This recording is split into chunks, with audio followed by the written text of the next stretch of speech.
सहना भवतु सहनौ भुनक्तु सह वीर्यं करवावहे तेजस्विनावधीतमस्तु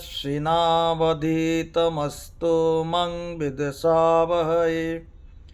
ओम शांति शांति शांति। जय जगन्नाथ। नमस्कार दर्शक बंधु, आज आम योग विषय आलोचना करिबा जे योग कौन। बहुत लोक योग विषय बहुत कथा भी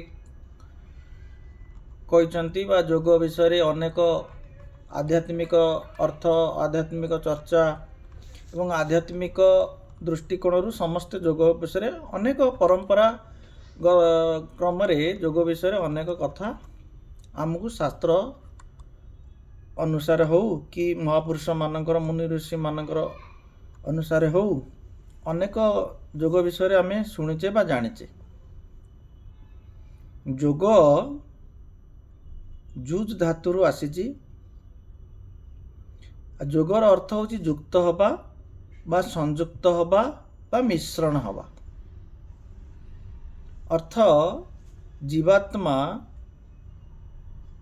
स्वस्वरूप अवस्थान करने हूँ योग बा परमात्मा सहित संयोग हो योग। श्रीमद् भगवत गीतार मध्य योगंकर बहुत विस्तृत व्याख्या करा जायछि। भगवान श्रीकृष्ण 18 प्रकार योगर अध्याय व्याख्या करिसंती।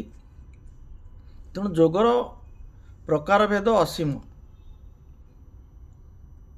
ता भितर केते गुड़िए सुंदर उक्ति को आमे विभिन्न समय आलोचना चर्चा मध्य करू। जेपरी श्रीमद् भगवत गीता कहले योगस्थ कुरु कर्माणि संग त्यक्त्वा धनंजय सिद्ध्य सिद्धो समो भूत्वा समत्वं योग उच्यते। अर्थ आउ कौन सी जगह कह जाइछि योग कर्मसु कौशलम। अर्थ कर्म करिवार कौशल होउछि योग। सिद्धि एवं असिद्धि रे समत्व भाव रखिबा होउछि योग। समत्वं योग उच्यते। समत्व भाव को योग बोली कह जाइछि। कर्म करिवार कौशल को योग कह जाइछि। अनेक योग वशिष्ठ कह जाइछि मन प्रशमन उपाय योग। अर्थ चंचल मन को शांत करिवार कला ही योग। महर्षि पतंजलि कहते योग चित्त वृत्ति निरोध। अर्थ चित्तर वृत्ति को निरोध करने को योग बोली कह जाए। मोर योग गुरु स्वामी सत्यानंद सरस्वती मध्य गोटे सुंदर योग उपरे गोटे सुंदर संज्ञा प्रदान करिसंती। चिंताधारा अनुभव और कार्यर समन्वयता को योग बोली कह जाए। सरल अर्थ रे योग को यदि आम विश्लेषण करिबा तार निर्देश आसीबो जे शरीर प्राण एवं मन सहित ये जो शरीर मन प्राण को आत्मारे विलय करिबा बा लय करिबा बा आत्मार मिलन करिबा को योग कह जाए। जा फल मनुष्य तार जीवनटी सत्यमय हेब शिवमय हेब एवं सुंदरमय प्रतिष्ठित हेब। आ ये जीव सत्मार्ग रे निजर सौंदर्य को प्रतिष्ठा करी सचितानंद घन बा आनंद घन चेतना को धरी रखिबा पाई निज भितरे समर्थ हब। ताहा ही योग। आ यह ही प्रत्येक मनुष्य जीवनर सर्वश्रेष्ठ लक्ष्य मध्य।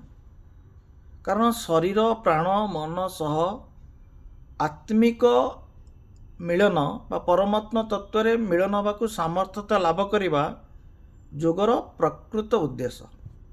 आमर जो इंद्रिय मान रही मन सह से प्रत्येक भिन्न भिन्न मार्ग रे जिबा फल रे आम जीवनर सर्वांगीन पूर्णता को आम प्राप्ति करूँ जहाँ आम भितर अच्छी आम से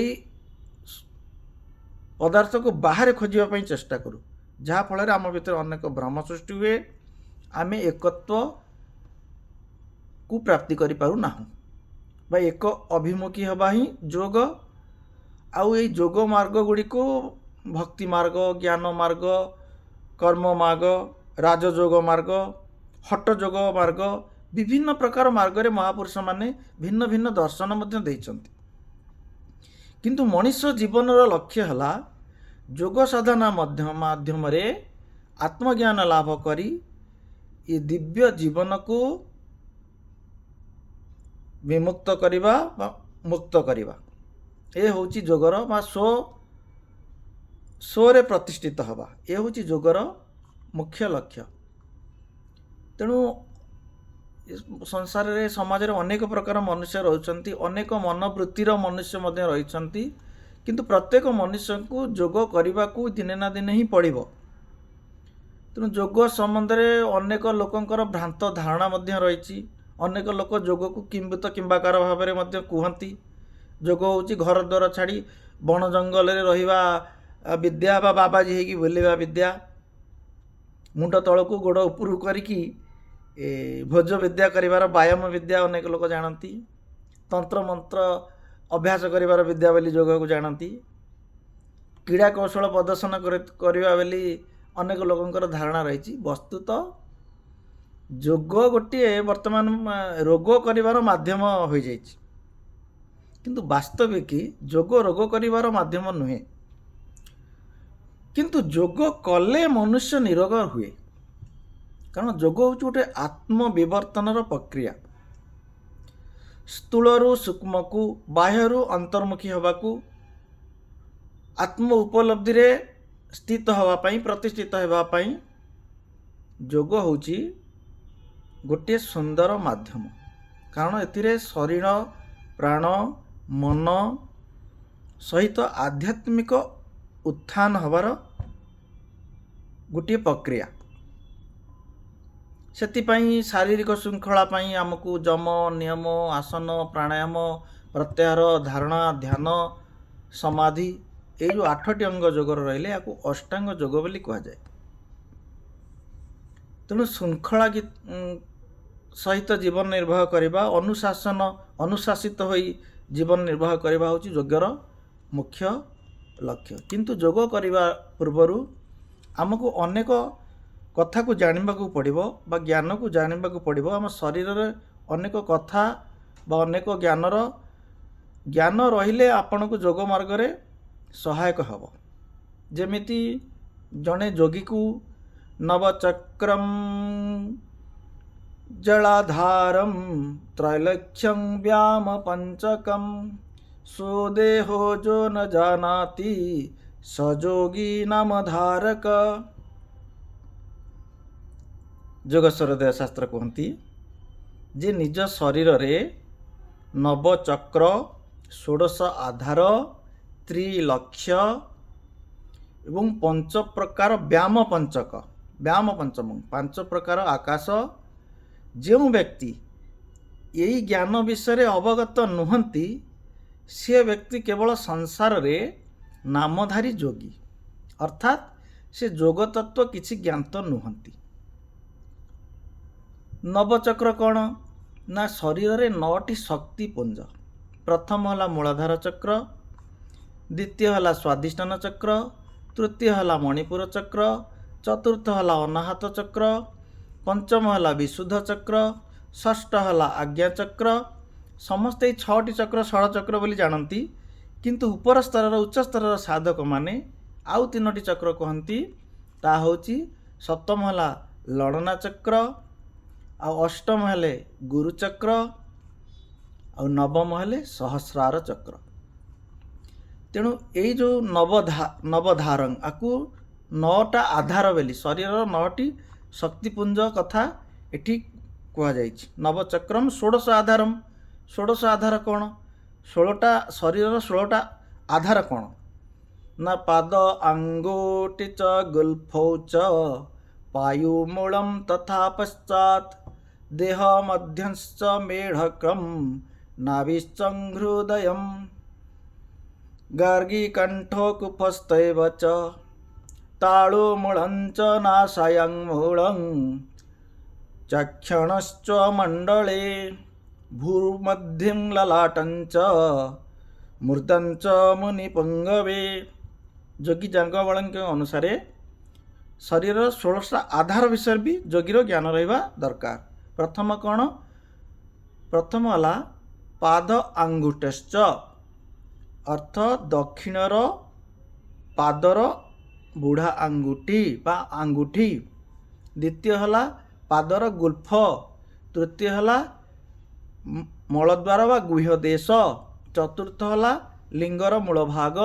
ପଞ୍ଚମ ହେଲା ନାଭିମଣ୍ଡଳ। ଷଷ୍ଠ ହେଲା ହୃଦୟ। ସପ୍ତମ ହେଲା କଣ୍ଠକୂପ।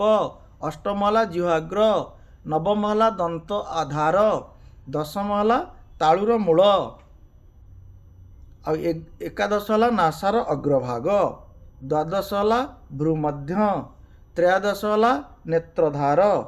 ଏହାକୁ ନେତ୍ରଧାର କୁହନ୍ତି। ପ୍ରଥମ ଦକ୍ଷିଣ ନେତ୍ର, ବାମ ନେତ୍ର ଏବଂ ତୃତୀୟ ନେତ୍ର ନେତ୍ରଧାର। ଚତୁର୍ଦଶ ହେଲା ଲଲାଟ। ପଞ୍ଚମ ହେଲା ମୂର୍ଦ୍ଧାଦେଶ। ଆଉ ଷୋଡ଼ଶ ଆଧାର ହେଲା ସହସ୍ରଧାର। ତେଣୁ ଏଇ ଶରୀରର ଇଏ ହେଉଛି 16ଟା ଆଧାର। ଆଉ ଏହାର ଗୋଟିଏ ଗୋଟିଏ ସ୍ଥାନର ମଧ୍ୟ କ୍ରିୟା ବିଶେଷ ଅନୁଷ୍ଠାନ ରହିଛି। ଯେଉଁମାନେ ଯୋଗର ଉଚ୍ଚତମ ସାଧନ ପଦ୍ଧତିକି ଯାଆନ୍ତି, ଏସବୁର କ୍ରିୟା ସ୍ୱତନ୍ତ୍ର ଭାବରେ ରହିଛି। ଯେଉଁମାନେ ଲୟ ଯୋଗୀ ସେମାନେ ଏହାକୁ ଭଲ ଭାବରେ କହିପାରିବେ। ତେଣୁ କ୍ରିୟା କୌଶଳ ଦ୍ୱାରା ଏସବୁ ସ୍ତରରେ ପ୍ରାଣବାୟୁକୁ ପହଞ୍ଚାଇବା ଯୋଗୀର ମଧ୍ୟ ଲକ୍ଷ୍ୟ। ଆଗକୁ ଆଲୋଚନା କରିବା। ତାପରେ ହେଲେ ତ୍ରିଲକ୍ଷ୍ୟମ୍, 3ଟି ଲକ୍ଷ୍ୟ ରହିବା ଦରକାର। କ'ଣ କ'ଣ? ନା ଆଦି ଲକ୍ଷ୍ୟಂ ସ୍ୱୟଂ ଭୁଶ୍ଚ, ଦ୍ୱିତୀୟଂ ବାଣ ସାଙ୍ଗକମ୍, ଇତରಂ ତତ୍ପରಂ ଦେବୀ ଜ୍ୟୋତିରୂପಂ ସଦା ଭଜ। 3ଟି ଲକ୍ଷ୍ୟ କେଉଁଠି ରହିବ ଶରୀରରେ? ନା ସ୍ୱୟଂ ଲିଙ୍ଗ, ସ୍ୱୟଂଭୂ ଲିଙ୍ଗ, ବାଣ ଲିଙ୍ଗ, ଇତର ଲିଙ୍ଗ। ଏଇ 3 ଲିଙ୍ଗ ହିଁ ଆମର 3ଟି ଲକ୍ଷ୍ୟ। ଆଉ ଏ ଲିଙ୍ଗତ୍ରୟ କେଉଁଠି ଅଛନ୍ତି? ନା ଯାହାକୁ ଗ୍ରନ୍ଥି ତ୍ରୟ ମଧ୍ୟ ବି କିଛି ଲୋକ କହନ୍ତି, କିନ୍ତୁ ଗ୍ରନ୍ଥିତ୍ରୟ ଅଲଗା ଅଛି। ଏଇ ଯେଉଁ ତ୍ରିଲିଙ୍ଗ ଅଛି, ଗୋଟେ ଅଛି ମୂଳାଧାର ଚକ୍ରରେ, ଗୋଟେ ଅନାହତ ଚକ୍ରରେ, ଅନ୍ୟଟି ହେଉଛି ଆଜ୍ଞା ଚକ୍ରରେ। ତାପରେ ଆମର ଥିଲା ବ୍ୟାମ ପଞ୍ଚକମ୍, ଅର୍ଥ 5ଟା ଆକାଶ। କ'ଣ? ଆକାଶନ୍ତୁ ମହାକାଶಂ, ପରାକାଶଂ ପରାତ୍ପରಂ, ତତ୍ତ୍ୱାକାଶଂ ସୂର୍ଯ୍ୟାକାଶଂ, ଆକାଶଂ ପଞ୍ଚଲକ୍ଷଣମ୍। ଆକାଶ, ମହାକାଶ, ପରାକାଶ, ତତ୍ତ୍ୱାକାଶ, ସୂର୍ଯ୍ୟାକାଶ। ୟାକୁ ପଞ୍ଚବ୍ୟାମ ବୋଲି କହନ୍ତି। ଯେମିତି ଆକାଶ, ଆକାଶରୁ ବାୟୁ, ବାୟୁରୁ ଅଗ୍ନି, ଅଗ୍ନିରୁ ଜଳ, ଜଳରୁ ପୃଥିବୀ। ୟାକୁ ମଧ୍ୟ ପଞ୍ଚକାଶ କୁହନ୍ତି। ଯେହେତୁ ଏମାନେ ଆକାଶରୁ ସମସ୍ତଙ୍କର ସୃଷ୍ଟି, ଏ ମଧ୍ୟ ପଞ୍ଚାକାଶ।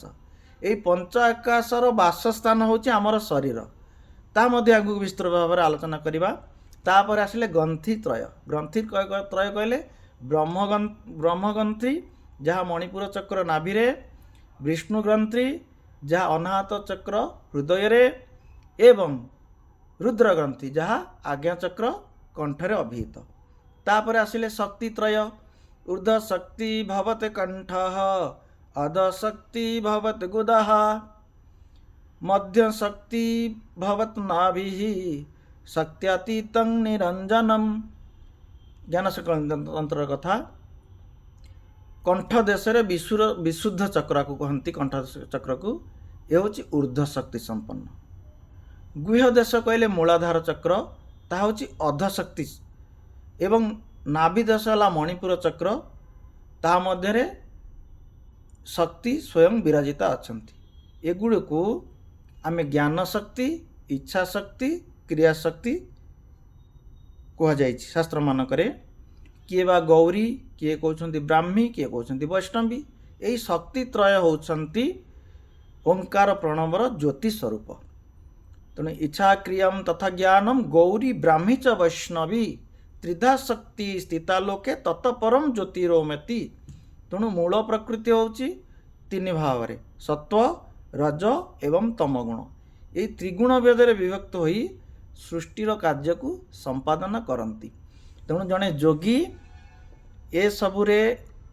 ଏସବୁର ଜ୍ଞାନ ନ ରହିଲେ, ତାପରେ ଅଛି ନାଡ଼ି ଜ୍ଞାନ। ତେଣୁ ନାଡ଼ି ଏବଂ ପ୍ରାଣ ଜ୍ଞାନ, 10 ପ୍ରାଣ ଏବଂ 14ର ଯେଉଁ ନାଡ଼ି ଅଛନ୍ତି ସେସବୁର ଯଦି ନଲେଜ ନ ରହିବ, ତେଣୁ ଯୋଗୀ ଯୋଗ କରିପାରିବ ନାହିଁ। ବା ଯୋଗଶାସ୍ତ୍ରରେ ଯୋଗର ଶ୍ରେଷ୍ଠତ୍ୱକୁ ସ୍ତରରେ ଉଚ୍ଚ ସ୍ତରରେ ପହଞ୍ଚି ପାରିବ ନାହିଁ। ଆଗକୁ ଆଲୋଚନା କରିବା।